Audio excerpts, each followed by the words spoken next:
pour lancer le débat. On écoute le ministre de l'Intérieur, c'était hier sur notre antenne.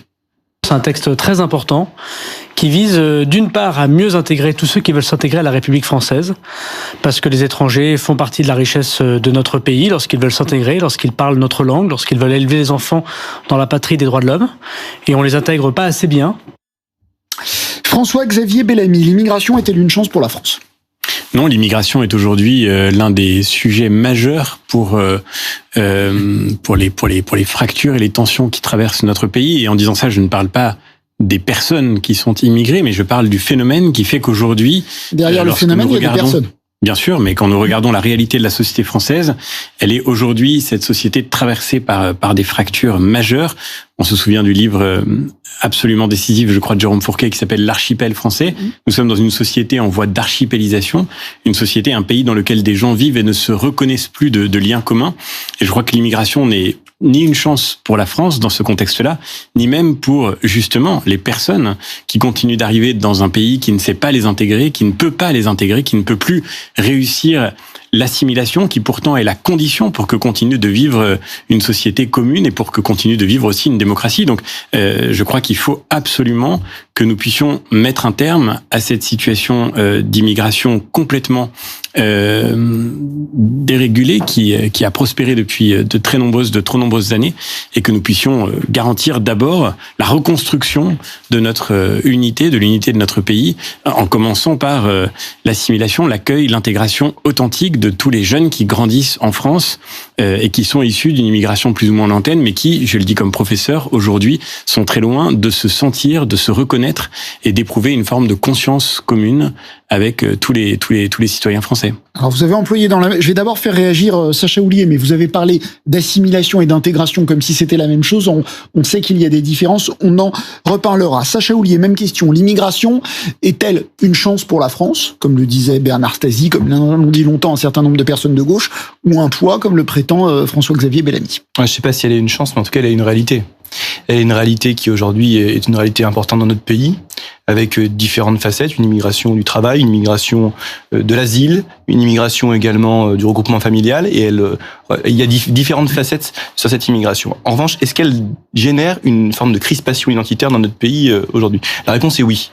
Oui, parce que on éprouve les plus grandes difficultés à dire ce que l'on veut et la façon dont on veut accueillir. Et de fait, c'est ce que rappelait le ministre de l'Intérieur, on accueille mal, on reconduit peu, et on n'intègre plus. Et donc, c'est une des raisons pour lesquelles de nombreux législateurs se sont cherchés et parfois n'ont pas réussi à répondre à toutes ces questions. Pourquoi le texte, pourquoi l'ambition que nous portons, elle est différente cette fois-ci? D'abord parce que elle systématise des choses qui ne le sont pas. Vous avez dans les préfectures, vous avez dans les procédures du droit d'asile, vous avez dans les juridictions administratives un accroissement incroyable des dossiers qui paralyse tout notre système. Et on ne peut plus donner une réponse juste aux personnes qui le demandent. On rentrera dans le cœur de la loi, mais continuez, mais je voudrais qu'on parle de la situation de l'immigration en général avant de parler des recettes. Si on parle de la situation de l'immigration en général, il y a aujourd'hui une immigration qui est une chance pour la France lorsqu'elle produit des richesses, lorsqu'elle contribue à remplir des filières dans lesquelles il manque des travailleurs. Et d'ailleurs, c'est pas moi qui le dis, c'est Thierry Marx, c'est l'Union des métiers de l'hôtellerie et de la restauration, ce sont les entreprises du BTP, ce sont les sociétés de la propreté. Ça, c'est une chance. Il y a aussi une question d'honneur et d'humanité. Ça, c'est le droit d'asile que nous devons à toutes celles et ceux qui le demandent et qui sont éligibles. Puis, il y a des difficultés qui seraient vains de vouloir masquer.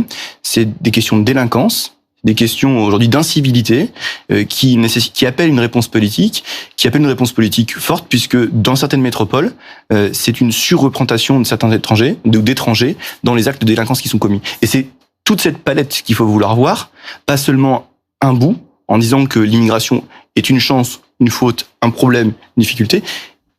Il y a des richesses qui sont tirées de l'immigration, il y en a d'autres qui sont plus problématiques. Il y a Christophe Guilluy avait inventé le concept d'insécurité culturelle qui avait été popularisé par un socialiste, Laurent Bouvet.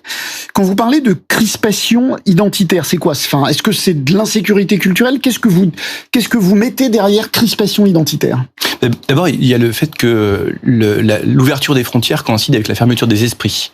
Et qu'au moment où on a abandonné toutes les grandes idéologies politiques, au moment où le mur de Berlin s'est effondré, au moment où finalement certains ont écrit que c'était la fin de l'histoire, le libéralisme politique avait triomphé, il y a eu une forme de question autour de qu'est-ce qui nous unissait, qu'est-ce qu'étaient les nations, qu'est-ce qu'était d'ailleurs le transfert de souveraineté pour mieux exercer la puissance. Avec l'insécurité. Si, j'y viens. Quand on s'interroge sur qui on est, on se reporte sur qui on n'est pas.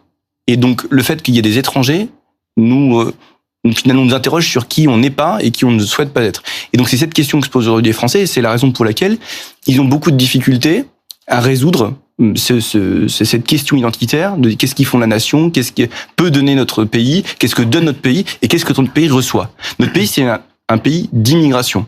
Le président Bourlange a fait... président de la Commission des Affaires étrangères a fait une longue digression historique hier en débat à l'Assemblée. Si on s'en réfère seulement à l'histoire contemporaine, ce sont les Italiens que nous avons accueillis, les Espagnols que nous avons accueillis après la prise de pouvoir de Franco, ce sont les Polonais, et puis naturellement tous les pays du Maghreb avec lesquels nous avons une histoire particulière, que nous le voulions ou pas. D'accord. Vous me répondez pas vraiment en fait. Si.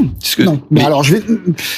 Ce que je trouve fascinant dans cette réponse, c'est l'idée que ce seraient les Français qui seraient responsables de cette crispation. C'est-à-dire au fond ce que j'ai dit. Vous avez dit l'ouverture des frontières coïncide avec la fermeture des esprits, et vous avez dit ensuite que dans ce monde ouvert, les Français avaient du mal à se trouver une identité et donc ils allaient la chercher dans le refus de l'autre. C'est plus ou moins ce que vous avez exprimé. Or, ce qui est fascinant, c'est que en réalité, les Français sont un peuple incroyablement ouvert, et il faut être incroyablement ouvert pour vivre paisiblement une mutation historique absolument inédite telle que celle que la société française est en train de vivre.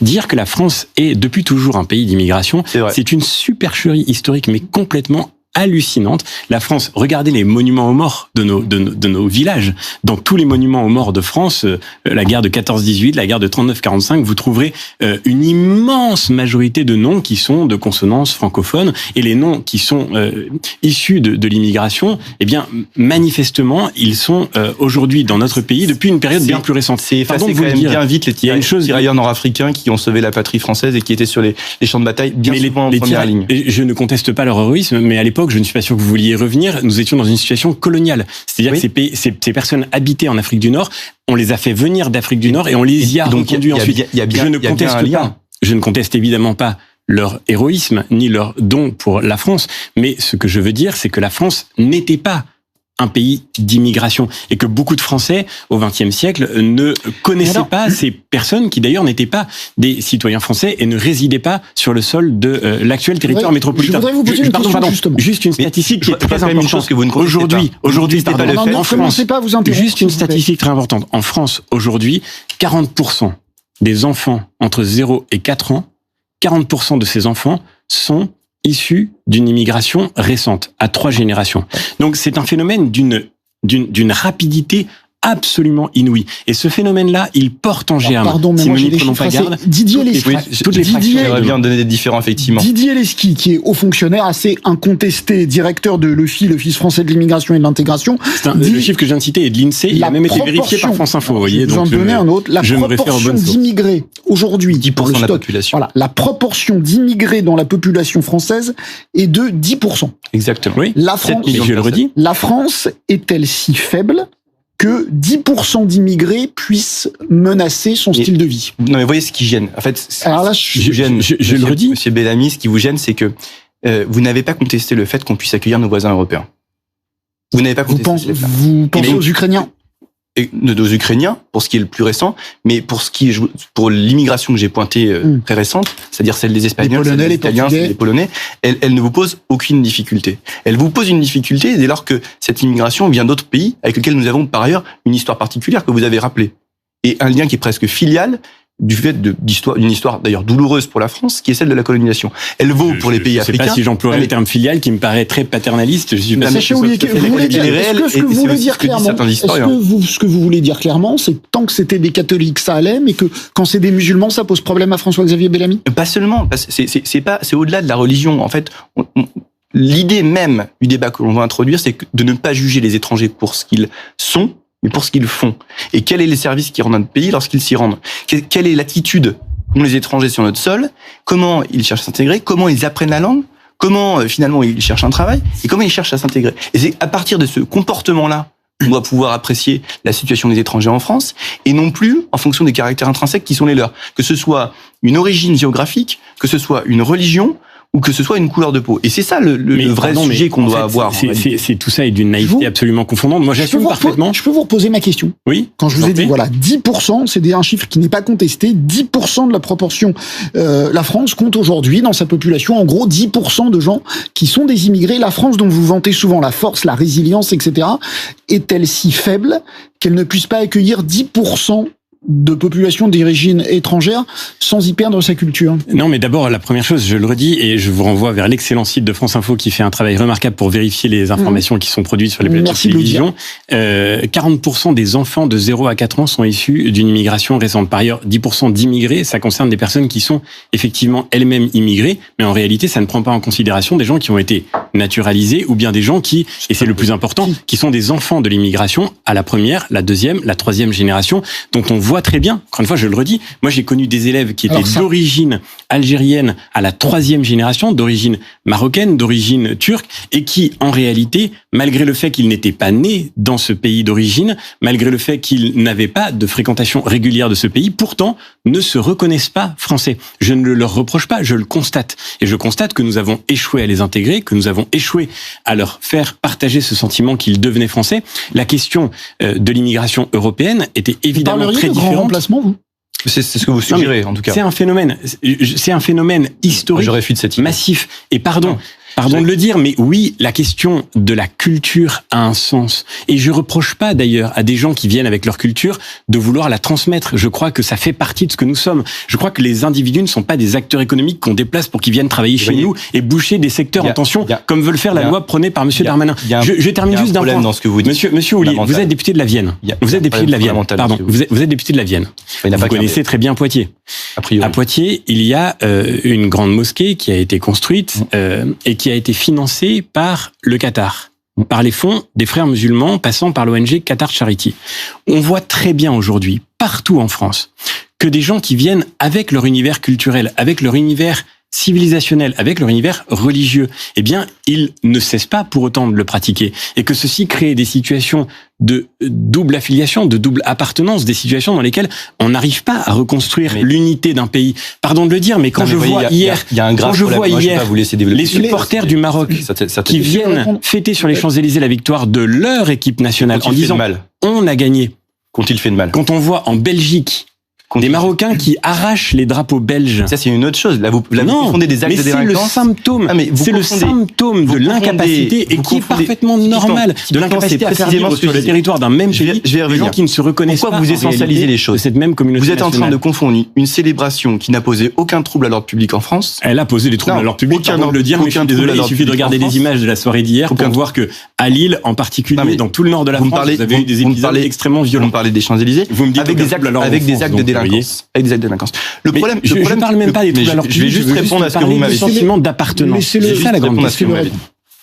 Vous êtes sur une essentialisation du débat, où vous considérez, vous l'avez dit, qu'il y a un grand remplacement en France. On a un désaccord. Je n'ai même pas dit ça, mais vous. Non, mais vous nous dites que statistiquement. Vous avez simplement peur qu'on rappelle des faits. Non, tout simples. Vous nous dites que statistiquement, les enfants français sont remplacés par des enfants étrangers. Non, je dis qu'il y a 40. Je dis. Alors même, pas dit ça. Alors même qu'on a bien, alors que nous venons de rappeler, alors que nous venons de rappeler que seulement 10% de la population est étrangère. Sur les naturalisations, pareil, vous laissez croire qu'il y a une vague de naturalisation qui a été démentielle. Pour avoir suivi cette jamais dit ça, vague de naturalisation. Non, mais il suffirait que les gens regardent le début de ce débat. 100 000 naturalisations par an et tout juste 20 000 pour les personnes qui se sont très bien comportées lorsque on a eu notamment l'effet du Covid. Et la réalité, la réalité, c'est qu'on a légaux distribués en 2020.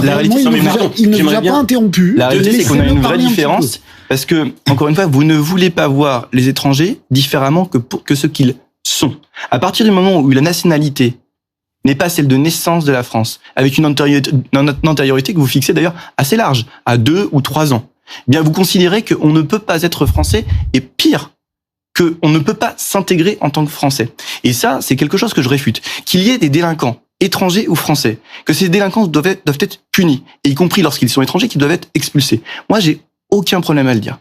En revanche, lorsque notre pays accueille des gens, soit qu'il les protège des dictateurs dans leur pays, c'est le droit d'asile, soit qu'il les accueille pour travailler, pour produire de la richesse nationale, pour créer de la valeur ajoutée, pour d'ailleurs produire la valeur qui ira dans nos comptes sociaux, eh bien, j'ai pas de problème à dire que notre pays peut être serein par rapport à ça, y compris même que ça peut être un facteur d'intégration, et on sait que ces facteurs d'intégration sont parfois même ralentis par la société prudente à cet égard. Il y a un excellent ouvrage à cet égard, c'est L'art de perdre d'Alice Zeniter, qui a montré tout le plafond social que rencontraient les étrangers en France, et finalement la difficulté à franchir les étapes de l'intégration. C'était des harkis en l'occurrence. Notamment. Mais voyez que en réalité, notre vrai conflit sur cette question, il est sur l'appréciation des étrangers et sur leur capacité à faire notre pays. Non mais je vous donne un exemple. Qu'on vienne à la loi. On a la Coupe du monde de football en ce moment. Eh bien, pardon, mais depuis des années, le sport, notamment, alors c'est pas le seul secteur, il y a plein de secteurs, le sport est un facteur d'intégration qui fait que des gens qui sont nés dans d'autres pays, ou des gens qui ont des parents qui sont nés dans d'autres pays, se sentent français, portent la tunique française, chantent l'hymne national, et finalement sont une incarnation de la France à l'international. Et ça, je vous demanderais d'être un peu. Vous répondez ou on a et après je repars du sport, c'est intéressant. Il y a une formule magnifique de Peggy qui dit il faut avoir le courage de dire ce que l'on voit, mais plus encore il faut avoir le courage de Éric Ciotti à l'Assemblée nationale. C'est une formule très juste et Éric Ciotti a raison de la citer. Voir ce que l'on voit. Le sport est surtout depuis des années en France le symptôme de l'incapacité de notre pays à intégrer. Et encore une fois, je ne reproche rien aux étrangers. Pourquoi vous dites ça ? Parce que, souvenez-vous, enfin, quand même, c'est pas si lointain que ça, le match France-Algérie, qui avait été l'occasion de vérifier. Non, pardon, ça a été quand même un des moments marquants des dernières années, qui a permis de vérifier. C'était la première fois, je crois, qu'on se rendait compte. Il y a 20 ans. En 2000, juste après 98, qui permettait de, 2001. Qui permettait de mesurer dans la réalité de la vie de notre société que oui, nous avions failli. Et on ne peut pas faire autrement que faillir quand on accueille. Je le redis, c'est pas moi qui parle de grandes théories. 250 000 étrangers, nouveaux titres en France chaque année. 270 000 en 2021, 270 000 titres de séjour. C'est l'équivalent de la ville de Bordeaux qui rentre en France. Essentiellement, effectivement, de pays Mais nous sommes 66 millions. Oui, alors... Mais quand c'est chaque année... Je voudrais... Non, je vais vous arrêter parce que je voudrais qu'on parle de la loi. Ce chiffre mériterait d'être précisé parce que on compte 80 000 étudiants qui retournent dans leur pays à la fin de l'année. Non, il y en a beaucoup qui ne retournent pas d'ailleurs. 80% retournent dans leur pays. L'enseignement public. Sur les 270 000 que je les ai vus, ces jeunes, dans les quartiers qu'on dit sensibles. Je les ai vus, j'ai fait le travail que je pouvais pour tenter justement de partager avec eux une culture commune. Je crois, oui, à l'intégration, je crois à l'assimilation, mais je constate factuellement que nous ne pouvons plus assimiler parce qu'il y a une réalité des ordres de grandeur qui est tout simplement ingérable. Vous l'avez déjà dit. Je voudrais qu'on parle. Pays au monde ne rêve François-Xavier Bellamy. C'est pas un fait, c'est une opinion. Stop. Je voudrais qu'on parle de la loi dont vous êtes rapporteur et que vous allez contester. Alors, deux aspects dont vous serez vraisemblablement, vous êtes pressenti pour être rapporteur. Deux aspects: éloigner ceux qui doivent l'être et mieux intégrer ceux qui ont vocation à rester sur le territoire. Ce qui donne ceci hier dans la bouche d'Elisabeth Borne à l'Assemblée. Ce texte sera équilibré. Nous restons fidèles à nos valeurs et à notre volonté d'intégrer, mais on ne peut intégrer dignement que si notre droit est respecté fermement. L'immigration zéro n'est ni souhaitable ni possible, pas plus réaliste que ne l'est une immigration dérégulée. On va commencer par le volet éloignement. Sacha Houlié, qu'est-ce que vous voulez faire pour améliorer le taux de reconduite dont vous convenez qu'il est insuffisant? Brièvement, s'il vous plaît. Il est clairement insuffisant, mais la France reste le pays européen qui reconduit le plus, alors que c'est pas le pays européen qui accueille le plus. 11 000 reconduites, presque 12 000 sur l'année qui s'écoule. En proportion, c'est complètement faux, vous le savez très bien. Alors, parler de l'Allemagne, qui a beaucoup plus de droits d'asile que nous et qui reconduit 10 000 personnes par an. 10 000 personnes par an. Bon, 6 000 en Italie. Donc, la question elle est la suivante. Comment voulez-vous améliorer les choses? Comment se comportent les étrangers en France? Si ce sont des délinquants, qu'est-ce que l'on fait? Si ce sont des délinquants, on doit pouvoir lever les mesures dites d'ordre public qui empêchent les mesures d'expulsion. Comment? Simplement en supprimant des mesures parce que la personne est entrée sur le territoire national avant ses 13 ans, parce qu'elle justifie de plus de 10 ans de résidence, ou encore parce qu'elle a un conjoint français, elle ne peut pas être expulsée aujourd'hui, elle le sera demain si le texte venait à être voté. D'ailleurs, j'observe que c'est une proposition de loi qui a été défendue par Mansour Kamardine la semaine dernière à l'Assemblée nationale. Qui est-il? C'est un député Les Républicains de Mayotte. Et donc, c'est pour ça qu'il y a une forme étrange pour les Républicains de s'opposer à cette idée, alors même que... Attendez, laissez-le avant qu'il s'oppose. Est-ce que ça va? C'était les déclarations de Pierre-Henri Dumont, député Les Républicains, hier, à l'Assemblée nationale. Absolument, je l'ai entendu. De rendre ces expulsions plus faciles, parce que pour vous, ça va dans le bon sens. Et s'il y avait que des mesures favorisant les reconduites à la frontière d'étrangers qui constituent un trouble à l'ordre public en France, évidemment, les Républicains seraient au rendez-vous pour voter ce texte. Le problème, c'est que simultanément, ce texte, en fait, constitue une prime à la délinquance. Pour une raison très simple, c'est qu'en réalité, ce que vous allez proposer, le cœur de ce projet de loi, c'est de régulariser les étrangers qui sont rentrés illégalement en France. Et donc ce délit de séjour irrégulier qui avait été abrogé par François Hollande, non seulement vous ne le rétablissez pas, mais en plus vous constituez une prime à ceux qui réussissent à violer la loi pendant longtemps, ceux qui resteront sur le sol français, comme c'est déjà le cas aujourd'hui, pendant longtemps, au mépris de nos lois, pourront à la fin être régularisés. Je pense qu'il faut renverser. Vous voyez la confusion que vous êtes en train de faire. En sorte que quelqu'un qui reste Sacha de manière illégale sur le territoire français. J'ai un certain nombre de questions précises sur la loi. Juste la confusion Gérald Darmanin a dit on veut être méchant. Les gens qui commettent des actes de délinquance avec des gens qui travaillent dans le pays. J'y viens. Gérald Darmanin a dit on veut être méchant avec les méchants et gentil avec les gentils. Moi, je voudrais savoir qui sont les méchants. Alors, question précise. Un étranger dont le visa, effectivement, est terminé. Par un étudiant ou un touriste qui est rentré en France, son visa est terminé. Et qu'il continue à vivre en France sans rien faire de mal, sauf ne pas avoir de papier. C'est un gentil ou c'est un méchant qu'il faut expulser? A priori, s'il fait l'objet d'une obligation de quitter le territoire français, c'est-à-dire s'il a fait une demande de renouvellement de son titre qui ne lui a pas été accordé, alors il doit quitter le territoire national.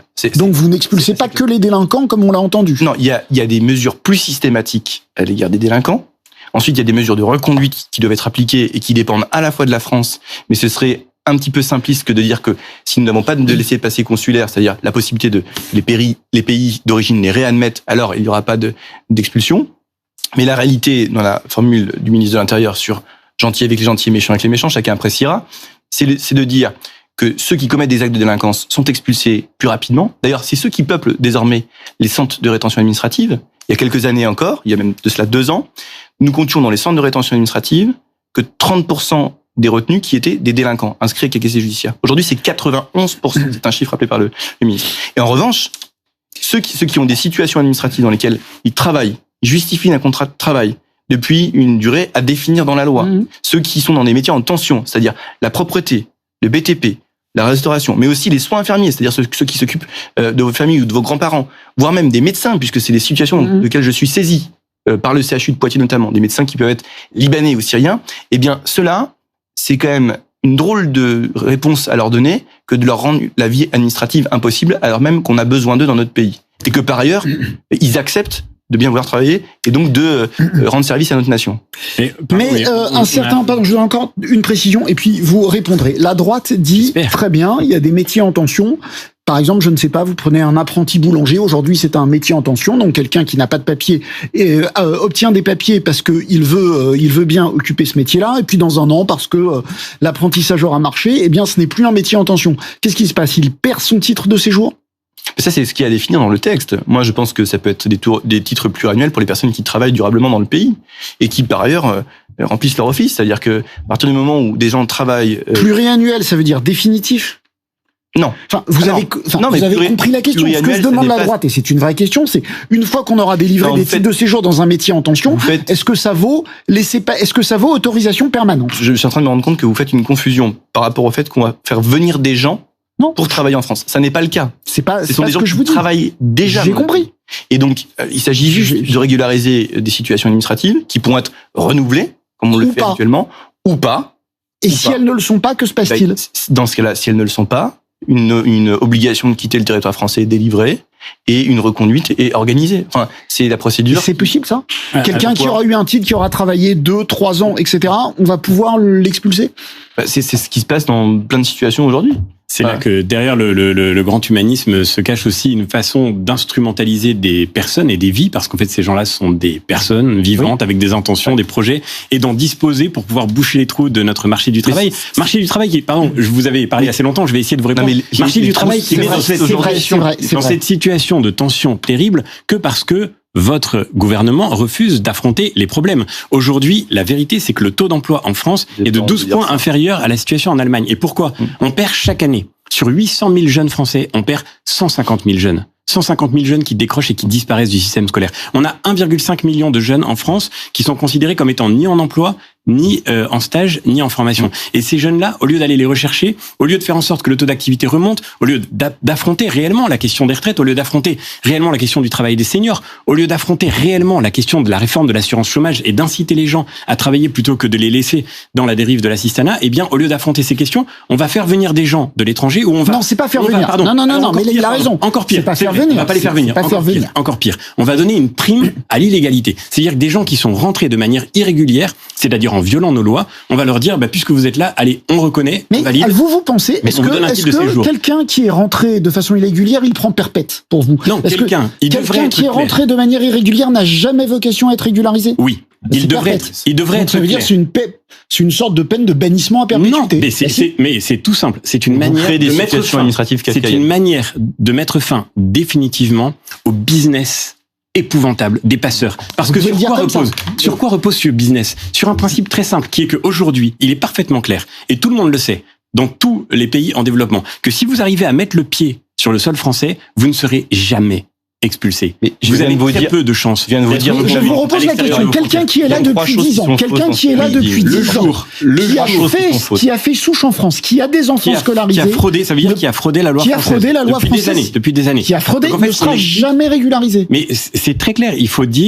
que le message soit parfaitement clair, que si vous voulez rentrer en France, vous devez y rentrer légalement. Nous voulons bien accueillir des gens, et c'est humain d'accueillir des gens. Mais il y a une grande différence entre ouvrir sa porte à quelqu'un qui a demandé d'entrer et se faire forcer sa porte tous les jours et donner un brevet pour rester à celui qui est rentré illégalement sur le territoire national. Et je le redis, c'est le cas dans tous les grands pays, y compris d'ailleurs dans les pays en développement eux-mêmes. Les pays africains ont une politique migratoire. Les États-Unis ont une politique migratoire qui fait que vous ne rentrez pas illégalement aux États-Unis, sinon vous avez la certitude que vous serez reconduit et que vous ne pourrez plus y revenir. Il y a trois choses la clé, c'est de faire en sorte de Biden a régularisé un certain nombre. Aujourd'hui, ceux qui décident de qui rentre en France, c'est les passeurs qui voient le relais de l'Ocean Viking accepté par la passivité du gouvernement. Et c'est ça l'inhumanité de la politique. Sacha Houlié. Il y a plusieurs choses. D'abord, moi, je suis toujours surpris qu'un député européen puisse à ce point ignorer le droit européen et notamment le règlement de Dublin sur les pays de premier accueil. C'est précisément la raison pour laquelle il y a des points d'accueil en Italie. Mais c'est précisément il faut réviser le règlement de Dublin. Je suis parfaitement d'accord avec vous. Mais dans le sens exactement inverse de ce que vous proposez aujourd'hui. D'abord, il faudrait que vous votiez le pacte asile-immigration et je rappelle que vous avez perdu tout le monde. Je rappelle juste que le groupe LR a des difficultés qu'on connaît. Revenons à la loi, s'il vous plaît. Bon, simplement.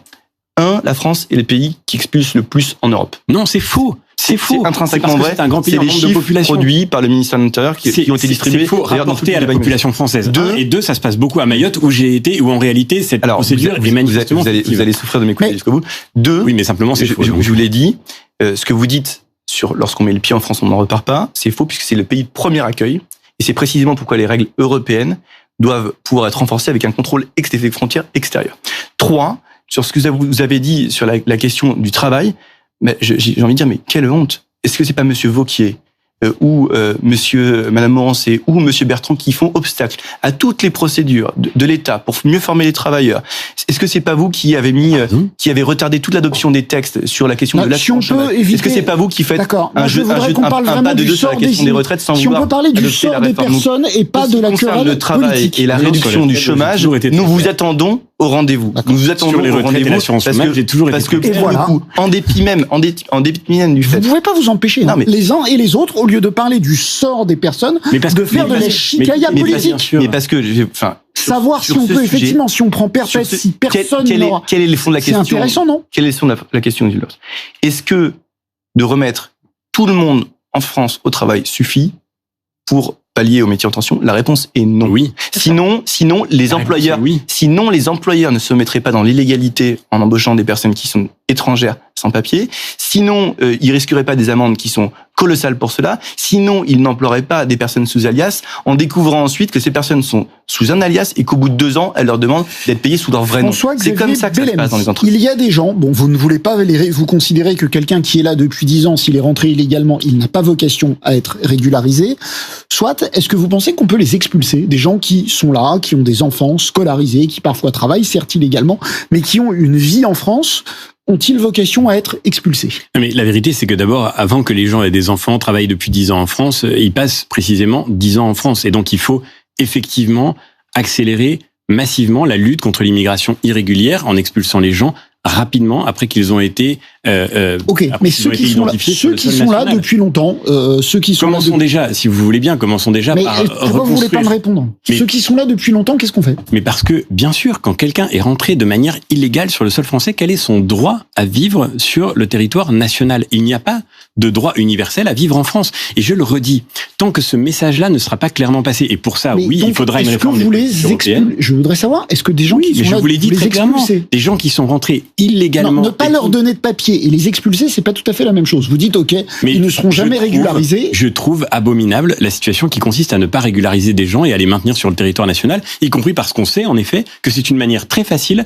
de ne pas affronter les vrais problèmes du marché du travail en France. Oui, c'est vrai, il y a une sorte de lâcheté générale de toute la société française qui fait comme si ces gens-là n'existaient pas, alors qu'aujourd'hui, des gens qui sont sans papier, qui sont irréguliers, qui sont donc dans un statut intermédiaire absolument désastreux pour leur propre vie personnelle, nous les utilisons, nous les exploitons d'une manière qui est c'est mieux de les expulser. C'est mieux pour eux de les expulser. Bien sûr, c'est beaucoup mieux de garantir ce principe simple, je le redis, Gilles Bornstein, que vous pourrez entrer légalement, c'est-à-dire aussi d'une manière sûre, sans avoir besoin de risquer votre vie sur la mer Méditerranée, vous pourrez rentrer légalement en France si vous y avez été admis préalablement, soit parce que vous avez demandé un titre de séjour et que vous l'avez obtenu, soit parce que vous êtes éligible à l'asile et que vous avez demandé l'asile et qu'on vous a accepté au titre de la procédure d'asile. Mais le jour où, encore une fois, le jour où il sera très clair que si vous rentrez de manière irrégulière sur le sol français, vous ne pourrez plus jamais vous y établir durablement, ce jour-là, nous aurons mis fin au business des passeurs. Ce jour-là, il n'y aura plus un mort en mer Méditerranée. Et si vous croyez à l'humanité, c'est un combat que nous devrions porter tous. Prime à l'illégalité, dit François-Xavier Bellamy, ce qui juridiquement n'est pas faux. Qu'est-ce que vous répondez? C'est surtout une grande lucidité par rapport à une grande hypocrisie. C'est-à-dire que aujourd'hui, vous avez, les gens dont on parle, si on veut se le dire franchement, c'est les gens qui vous servent au resto, qui nettoient vos plats, qui construisent vos maisons, qui soignent vos grands-parents, voire même qui prescrivent dans les hôpitaux. Donc, moi, je veux bien qu'on explique aux Français qu'on va se passer de toutes ces personnes-là, que toutes les personnes qui sont des chômeurs sont en capacité de prendre tous ces métiers. Si c'était la réalité du marché du travail, croyez-moi qu'il y aurait bien longtemps que ce serait fait. Par ailleurs, que les mesures qui sont celles de la formation professionnelle ou qui sont celles de la diminution de la durée de l'assurance chômage auraient produit leurs effets. Et la réalité, c'est qu'aujourd'hui, on a sur le marché du travail en France des gens qui survivent dans des métiers dits en tension, qu'on a besoin d'eux, que par ailleurs ces gens sont totalement intégrés, qu'ils ne demandent qu'à payer des impôts ou des cotisations et que on peut les régulariser. Est-ce qu'il y a aujourd'hui, parce que on inscrirait en France interdit de rentrer et interdiction de travailler, est-ce qu'on solutionnerait les choses? Non, il y aurait du travail au noir. Et donc on aurait des gens qui continueraient à venir et qui travailleraient au noir. Mais on va voir ce que dit Thierry Marx, le chef célèbre. C'est pas la solution miracle que de décréter que les gens ne doivent pas rentrer. Thierry Marx, voilà. Thierry Marx demande, restaurateur, nous demandons une régularisation rapide de nos salariés étrangers. Alors vous pouvez souhaiter qu'on change tout dans la façon, dans le marché du travail, etc. Là, tout de suite, pendant des mois, il va y avoir d'immenses pénuries de salariés. Qu'est-ce que vous lui répondez? Mais là, pour l'immédiat. Mais je comprends les artisans, les commerçants, les chefs d'entreprise qui n'arrivent pas à recruter. Je les comprends effectivement d'avoir recours à cette situation d'illégalité. Je veux dire par là, je ne les approuve pas, mais je comprends que ce soit le réflexe auquel beaucoup d'entre eux soient contraints. Le problème, c'est que nous avons deux manières d'aborder cette question. Soit nous réformons en profondeur le marché du travail en France, la formation, l'éducation. Vous avez tout à fait raison de le dire. Vous parliez des médecins, mais c'est d'un cynisme absolu la manière dont on se comporte aujourd'hui. C'est-à-dire qu'au lieu de former nous-mêmes des médecins parce que ça coûte cher, eh bien, on sait très bien qu'on forme trop peu de médecins. On a maintenu des facteurs de numerus clausus, et du coup, on accueille des médecins qui viennent d'autres pays, qui ont besoin de leur propre médecin. Vous dites, dans l'immédiat, en attendant que vos mesures fassent de l'effet, on s'en passe. Non, mais il faut absolument renoncer à ce cynisme auquel on s'est habitué. Donc, en attendant, et quand j'entends le ministre de l'Intérieur nous dire ces gens-là, ce sont ceux qui, parce que c'est son élément de langage. Mais on compte sur vous pour voter le texte, alors. Mais non, parce que le cynisme, justement, ça consiste pas à régulariser des gens qui sont là au motif qu'on a besoin d'eux. Le cynisme, ça consiste justement à aller chercher au dehors de nos frontières une force de travail qui d'ailleurs est indispensable au développement de ces pays d'origine. Qu'est-ce qu'on leur reproche à part d'être là ? Je ne reproche rien aux individus. Je reproche tout aux décideurs politiques qui entretiennent cette lâcheté collective par laquelle on sous-paye des gens qui viennent de pays en développement alors qu'ils auraient besoin d'être chez eux pour développer leur propre pays, au lieu de réformer notre marché du travail, au lieu de parler à ce 1,5 million de jeunes Français qui sont perdus dans la nature, au lieu de réformer l'assurance chômage, cette lâcheté-là, pour le coup, oui, pourquoi sur ces débats politiques, 30 secondes, Sacha Houlié, pour répondre. Pourquoi sur ces débats politiques, vous voulez prendre en otage toute une série de personnes qui ne demandent qu'à travailler en France pour un pays qu'ils aiment? Mais Encore une fois, Pourquoi qu'on accueille des gens parce qu'on a autorisé leur entrée sur le territoire national, c'est une chose. Qu'on encourage l'illégalité en lui donnant générique une prime, est parti, c'en est une autre. Et je crois que c'est exactement la voie que vous prenez. Je crois, la bonne. Je dois vous arrêter. Merci messieurs d'avoir participé à ce débat. Vraiment, examen début du texte au Sénat.